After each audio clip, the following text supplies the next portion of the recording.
दोस्तों, आज हम एक ऐसे ऐतिहासिक विषय पर बात करने वाले हैं जिसको लेकर अक्सर सोशल मीडिया पर कई तरह के दावे किए जाते हैं। कहा जाता है कि महिलाओं को तन ढकने का अधिकार या ऊपरी वस्त्र पहनने का अधिकार टीपू सुल्तान ने दिलाया था। लेकिन क्या यह सच है? या इसके कहा जाता है कि टीपू सुल्तान ने 850 पेशवाओं का कत्ल किया। लेकिन दोस्तों, क्या आपको कभी यह बताया गया कि आखिर ऐसा क्यों हुआ?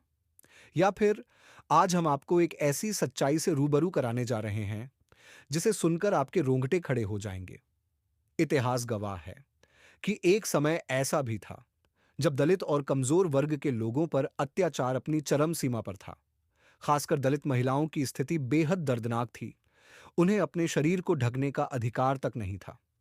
सोचिए, एक महिला जिसे अपने ही शरीर को ढकने की आजादी नहीं, ये सिर्फ नियम नहीं बल्कि इंसानियत के खिलाफ अपमान था।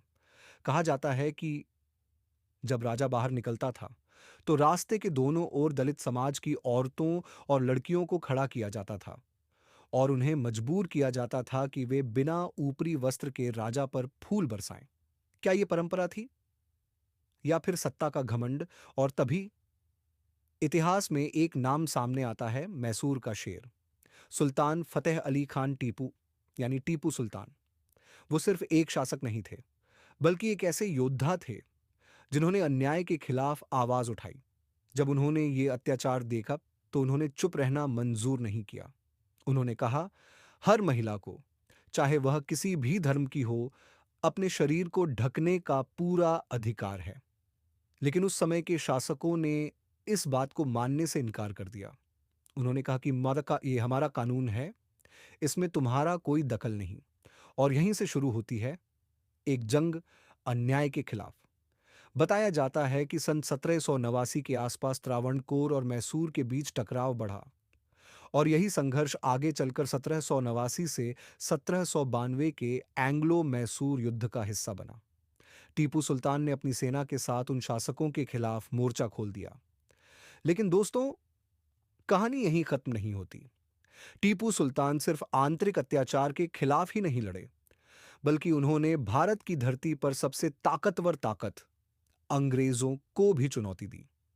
वो उन गिने चुने शासकों में से थे जिन्होंने अंग्रेजों के सामने झुकने के बजाय मरना पसंद किया। उन्होंने अंग्रेजों के खिलाफ कई युद्ध लड़े और आखिरी दम तक लड़ते रहे।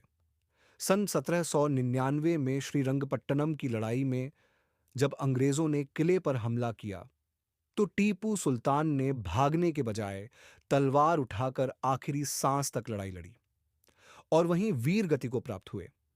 इसीलिए उन्हें कहा जाता है मैसूर का शेर। लेकिन दोस्तों, यहां एक और बड़ा सवाल खड़ा होता है। अगर टीपू सुल्तान सच में हिंदू विरोधी होते तो उनकी सेना में इतने हिंदू क्यों थे? इतिहास बताता है कि उनकी सेना और प्रशासन में कई ऊंचे पदों पर हिंदू अधिकारी मौजूद थे। और सिर्फ इतना ही नहीं, उनकी सेना में बड़ी संख्या में हिंदू सैनिक भी शामिल थे। अब सोचिए, क्या कोई शासक जो किसी धर्म के खिलाफ हो, वह उसी धर्म के लोगों को अपनी ताकत बनाता है? या फिर हमें इतिहास का सिर्फ एक ही पहलू दिखाया गया है? कहा जाता है कि इस युद्ध में 850 पेशवा मारे गए। अब सोचिए, क्या यह सिर्फ कत्ल था या फिर अत्याचार के खिलाफ उठी एक आवाज? एक ऐसी आवाज जिसने समाज को झकझोर कर रख दिया। कहा जाता है कि इस संघर्ष के बाद महिलाओं को अपने शरीर को ढकने का अधिकार मिला, जो उस समय एक बहुत बड़ी क्रांति थी। दोस्तों, इतिहास कभी एक रंग का नहीं होता, उसमें कई सच छिपे होते हैं। जरूरत है उसे समझने की, ना कि सिर्फ सुनने की। और अंत में एक चौंकाने वाली बात, जिस तलवार से टीपू सुल्तान ने अंग्रेजों के खिलाफ लड़ाई लड़ी, उसी तलवार को साल 2023 में लंदन की एक नीलामी में करीब 140 करोड़ रुपए में खरीदा गया। सोचिए, जिस योद्धा को कभी हराने की कोशिश की गई, आज उसकी तलवार इतनी बड़ी कीमत पर खरीदी जाती है। यह सिर्फ एक तलवार नहीं, बल्कि इतिहास की एक गूंज है।